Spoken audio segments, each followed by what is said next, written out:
일본에서 조용한 폭탄이 터졌습니다. 30년 국채금리 4%를 넘었습니다. 사상 처음입니다. 뉴스는 조용했죠. 경제 유튜브도 대부분 그냥 지나쳤습니다. 포털 메인에도 올라오지 않았습니다. 근데 이 숫자 하나가 지금 이 순간 여러분의 퇴직연금을 건드리고 있습니다. 직접 일본 주식을 산 적 없어도, 엔화를 한 번도 만져본 적 없어도, 일본 ETF에 가입한 적 없어도 상관없습니다. 이미 걸려 있습니다. 지금 이 순간 여러분 스마트폰 안에 있는 퇴직연금에 거기 숫자가 조용히 흔들리고 있습니다. 오늘 끝까지 보시면 왜 일본 국채 금리 하나가 한국 1,700만 퇴직연금 가입자의 노후를 흔드는지, 그리고 일본은행 결정 전에 여러분이 지금 당장 확인해야 할 게 무엇인지 정확히 알게 되실 겁니다. 그런데 여기서 이상한 점이 있습니다. 일본 국채 금리가 오르는 게 왜 한국 주식시장 얘기가 되는 걸까요? 일본이 금리를 올리면 도쿄에서 돈이 빠져나와야 할 텐데 왜 서울 코스피가 무너집니까? 왜 내가 선 하나 안 됐는데 퇴직연금 수익률이 하루아침에 곤두박질 칩니까? 대체 이 돈은 어디서 와서 어디로 사라지는 겁니까? 그리고 왜 환율이 오르고 대출금리까지 따라 올라가는 겁니까? 오늘 이 질문들 끝까지 파고들겠습니다. 먼저 숫자 하나부터 찍겠습니다. 일본 30년 국채금리 4.0%, 사상 처음입니다. 10년물은 1.975%, 2008년 금융위기 이후 최고치입니다. 어라? 이게 왜 중요하냐고요? 일본은 지난 30년 동안 금리를 거의 0%로 유지해온 나라입니다. 마이너스 금리까지 갔던 나라입니다. 1990년대 초 일본 부동산 거품이 꺼졌습니다. 경제가 얼어붙었습니다. 일본 정부가 선택한 카드는 하나였습니다. 금리를 내리자. 돈을 풀자. 경기를 살리자. 그렇게 30년이 흘렀습니다. 금리는 0%에서 움직이지 않았습니다. 한 세대가 통째로 저금리 속에서 자랐습니다. 그리고 지금 그 30년짜리 댐이 조금씩 균열을 일으키고 있습니다. 솔직히 저도 이 숫자를 처음 봤을 때 잠깐 멈췄습니다. 30년이에요. 한 세대가 통째로 지나간 시간입니다. 그 댐이 이제 흔들리기 시작했다는 게 단순한 금리 뉴스가 아니라는 걸 바로 느꼈습니다. 쉽게 말하면 이겁니다. 일본 은행에서 돈을 빌리면 이자가 거의 없었습니다. 공짜에 가까운 돈이었습니다. 그러면 영미한 투자자들은 어떻게 할까요? 일본에서 공짜로 돈을 빌려서 금리가 높은 나라에 투자합니다. 미국 국채, 한국 주식, 신흥국 채권, 거기서 수익을 냅니다. 이게 바로 엔캐리 트레이드입니다. 엔화를 빌려서 다른 자산에 올라탄다는 뜻입니다. 쉽게 비유하면 이렇습니다. 월세가 거의 없는 창고를 빌려서 물건을 쌓아두고 비싸게 파는 장사입니다. 창고 임대료가 오르기 전까지는 이 장사가 계속 돌아갑니다. 지금 그 창고 주인이 임대료를 올리겠다고 선언한 겁니다. 이 돈이 얼마나 됩니까? 추산치입니다만 1조 달러에서 2조 달러. 우리 돈으로 최소 1,300조 원입니다. 한국 정부 예산의 2배가 넘는 돈입니다. 이게 지금 전 세계에 퍼져 있습니다. 미국 국채 시장에도, 유럽 채권 시장에도, 그리고 한국 주식 시장에도 외국인 투자자 형태로 코스피 안에 조용히 앉아 있습니다. 여러분이 퇴직연금으로 가입한 국내 주식형 펀드, 코스피 ETF, 그 안에 이미 이 돈이 섞여 있습니다. 직접 투자한 적 없어도 상관없습니다. 퇴직연금이 있으면 이미 연결되어 있는 겁니다. 이상하죠? 내가 고른 게 아닌데. 내가 동의한 적도 없는데. 일본 투자자의 판단 하나가 내 노후 자산을 흔들 수 있습니다. 옆집 사람이 대출을 갚겠다고 결심하는 순간 내 통장 잔액이 줄어드는 구조입니다. 근데 이런 일 사실 처음이 아닙니다. 1998년입니다. 당시에도 엔캐리 트레이드 자금이 전 세계 신흥국 시장에 깔려 있었습니다. 그해 일본 엔화가 갑자기 강세로 돌아섰습니다. 불과 3개월 만에 엔화 가치가 20% 뛰었습니다. 투자자들이 일제히 돈을 회수하기 시작했습니다. 한국, 동남아, 브라질, 순서대로 외국인 자금이 썰물처럼 빠져나갔습니다. 우리는 그 결과를 알고 있습니다. IMF입니다. 물론 외환위기의 원인은 복합적이었습니다. 엔캐리 하나만의 문제는 아니었습니다. 하지만 방아쇠 중 하나였다는 건 당시 경제학자들이 공통으로 지목하는 사실입니다. 그리고 지금 외국인 투자자들이 보유한 코스피 비중은 전체 시가총액의 30% 안팎입니다. 10명이 주식을 들고 있으면 3명은 외국인이라는 뜻입니다. 이 중 일부가 엔캐리 자금과 연결되어 있습니다. 그 3명 중 누군가가 갑자기 팔기 시작하면 나머지 7명의 주식도 같이 내려갑니다. 조용히, 그리고 빠르게. 근데 여기서 진짜 문제가 나옵니다. 이게 처음 있는 일이 아니라는 겁니다. 2024년 8월, 불과 1년 반 전입니다. 그날 아침 일본은행이 발표를 하나 했습니다. 기준금리를 0.1%에서 0.25%로 올린다. 고작 0.15%포인트 인상입니다. 커피 한 잔 값도 안 오른 금리입니다. 근데 그날 코스피가 어떻게 됐는지 아십니까? 하루 만에 마이너스 8%입니다. 하루 만에. 코스피 시가총액으로 따지면 하루 사이에 수백조 원이 증발했습니다. 그날 퇴직연금 앱을 열어보셨던 분 기억하실 겁니다. 숫자가 빨간색으로 가득했던 그 화면. 그게 0.15%포인트 인상의 결과였습니다. 개인적으로 저는 이 대목이 이번 이야기에서 가장 소름 돋는 부분이라고 봅니다. 0.15%포인트입니다. 소수점 아래 숫자 하나가 수백조 원을 하루 만에 날렸습니다. 그리고 지금 예고된 인상폭은 그때보다 훨씬 큽니다. 그날 실제로 무슨 일이 있었는지 시간대별로 보겠습니다. 오전 9시, 장이 열리자마자 외국인 매도가 쏟아졌습니다. 오전 10시, 코스피 낙폭이 5%를 넘었습니다. 오후 들어 마이너스 8%까지 밀렸습니다. 개인 투자자들은 영문도 모른 채 손실을 봤습니다. 2024년 8월 5일 하루, 외국인 투자자들이 코스피에서 1조 원 이상을 팔고 나갔습니다. 매도 버튼을 누른 게 아닙니다. 도망친 겁니다. 그리고 한국만 당한 게 아니었습니다. 같은 날 대만 증시 마이너스 8.4%, 일본 니케이 마이너스 12.4%, 멕시코 페소와 폭락, 전 세계가 동시에 흔들렸습니다. 엔캐리 자금은 국경이 없습니다.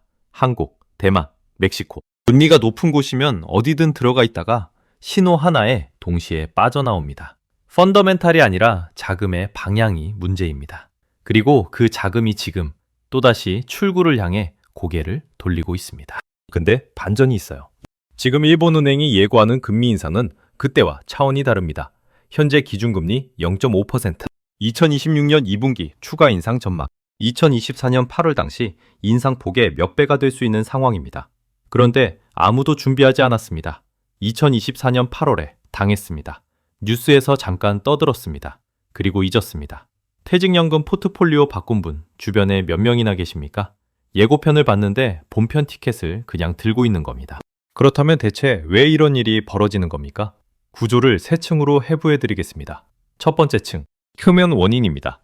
일본은행이 금리를 올립니다. 그러면 엔화 가치가 올라갑니다.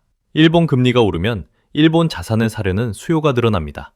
엔화가 필요해지니까 엔화 값이 올라가는 겁니다. 엔캐리 투자자 입장에서 보겠습니다. 이 사람은 100만엔을 빌려서 한국 주식에 투자해뒀습니다. 근데 엔화가 강해지면 나중에 갚을 때 더 많은 돈이 필요합니다. 손해가 납니다. 그러니까 서둘러 한국 주식을 팝니다. 엔화로 바꿔서 갚습니다. 이게 엔캐리 청산입니다. 두 번째 층, 구조적 원인입니다. 문제는 이 투자자가 한 명이 아니라는 겁니다. 전 세계 수천 개 헤지펀드, 수백 개 기관 투자자. 이들이 동시에 같은 판단을 합니다. 왜냐하면 신호가 같기 때문입니다. 일본은행 발표 하나, 그러면 동시에 팝니다. 코스피에서 외국인 매도가 한꺼번에 쏟아집니다. 개인 투자자들은 영문도 모르고 주식이 떨어지는 걸 봅니다. 퇴직연금 앱을 열면 숫자가 빨개져 있습니다. 한국 경제가 나빠서가 아닙니다. 외부 자금이 동시에 빠져나가는 구조 때문입니다. 세 번째 층, 근본 원인입니다. 자, 이쯤에서 이런 생각 드시는 분 계실 겁니다. 그래도 한국 경제 펀더멘탈이 괜찮으면 결국 회복되는 거 아닙니까? 맞습니다. 장기적으로는 회복됩니다. 근데 여기에 함정이 있어요. 퇴직연금은 타이밍이 있습니다. 은퇴 직전에 폭락이 오면 회복을 기다릴 시간이 없습니다. 2008년 금융위기 직전에 은퇴한 미국인들 회복까지 5년이 걸렸습니다. 그 5년 동안 노후 자산으로 버텨야 했습니다. 좋은 자산도 나쁜 순간에 팔면 손해입니다. 엔캐리 청산은 그 나쁜 순간을 강제로 만들어냅니다. 그리고 경로가 하나 더 있습니다. 코스피 폭락과는 별개의 경로입니다. 일본 국채를 가장 많이 들고 있는 건 일본 은행들입니다. 금리가 오르면 국채 가격은 내려갑니다. 채권 금리와 가격은 반대로 움직이기 때문입니다. 일본 은행들 보유 자산 가치가 떨어집니다. 손실이 쌓이면 대출을 줄입니다.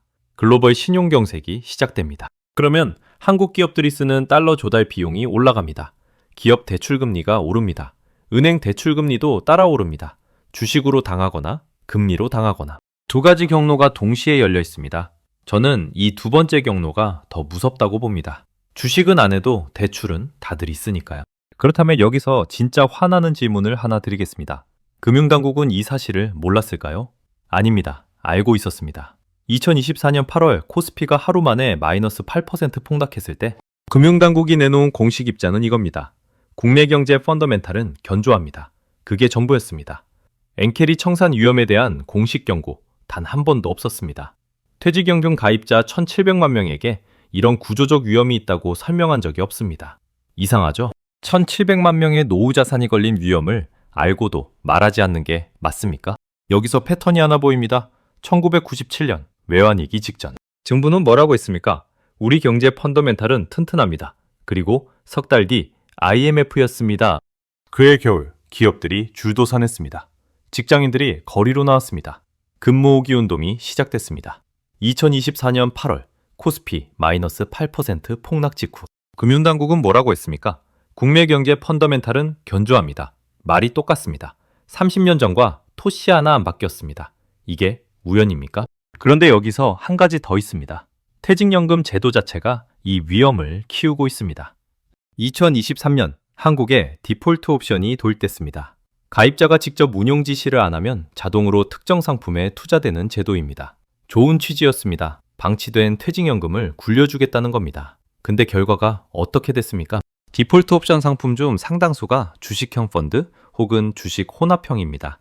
가입자가 아무것도 안 해도 자동으로 주식 비중이 높아지는 구조입니다. 엔캐리 청산이 오면 코스피가 직격탄을 맞습니다. 그 코스피에 자동으로 연결된 퇴직연금이 자동으로 손실을 입습니다. 가입자는 손 하나 안 댔는데 제도가 알아서 위험 속으로 밀어넣은 겁니다. 솔직히 말씀드리면 이건 보호제도가 아닙니다. 가입자를 위험에 자동으로 묶어두는 구조입니다. 지금 이 순간에도 여러분의 퇴직연금이 어디에 투자되고 있는지 확인하신 적 있습니까? 그렇다면 앞으로 어떻게 됩니까? 일본은행 결정을 기준으로 3가지 시나리오가 있습니다. 첫 번째 시나리오, 일본은행이 금리를 동결합니다. 단기적으로 안도랠리가 옵니다. 코스피가 반등합니다. 엔캐리 청산 공포가 잠시 가라앉습니다. 하지만 이게 끝이 아닙니다. 청산이 해결된 게 아니라 유예된 겁니다. 일본 물가는 여전히 오르고 있습니다. 금리를 올려야 할 압력은 사라지지 않습니다. 폭탄에 뇌관을 뽑은 게 아니라 잠깐 덮어둔 겁니다. 두 번째 시나리오, 소폭 인상입니다. 2024년 8월이 재현됩니다. 코스피 단기 마이너스 5%에서 10% 충격. 외국인 순매도 급증. 퇴직연금 평가 손실 발생. 회복이 가능한 충격입니다. 하지만 이 충격이 은퇴를 앞둔 분들에게 오면 단기 충격이 영구 손실이 됩니다. 세 번째 시나리오, 예상을 초과하는 인상입니다. 엔캐리 자금이 전면 청산에 들어갑니다. 코스피 마이너스 15% 이상. 원달러 환율 급등. 대출금리 연쇄 상승. 주식으로 당하고 금리로 또 당하는 겁니다. 가능성이 낮다고요? 2024년 8월 직전에도 아무도 그날을 예상하지 못했습니다. 외국 이 이야기의 핵심은 단순합니다. 위험은 모르는 사람이 아니라 준비 안 한 사람에게만 옵니다. 1997년에도 괜찮다고 했습니다. 2024년에도 괜찮다고 했습니다. 그리고 지금도 괜찮다고 합니다. 여기서 여러분께 하나 여쭤보겠습니다. 만약 일본은행이 이번 2분기에 실제로 금리를 올린다면 여러분은 지금 당장 퇴직연금 주식 비중을 줄이시겠습니까? 아니면 어차피 장기 투자니까 그냥 버티시겠습니까? 정답은 없습니다. 근데 이 질문에 답하려면 먼저 내 퇴직연금이 지금 어디에 투자되어 있는지는 알아야 합니다. 댓글로 여러분의 생각을 남겨주세요. 같은 고민을 하는 분들이 분명히 계실 겁니다. 이 채널은 앞으로도 뉴스가 말해주지 않는 구조와 이유를 출퇴근 시간에 파헤쳐드립니다. 도움이 됐다 싶으면 좋아요 한번 눌러주시고 구독과 벨알림도 부탁드립니다.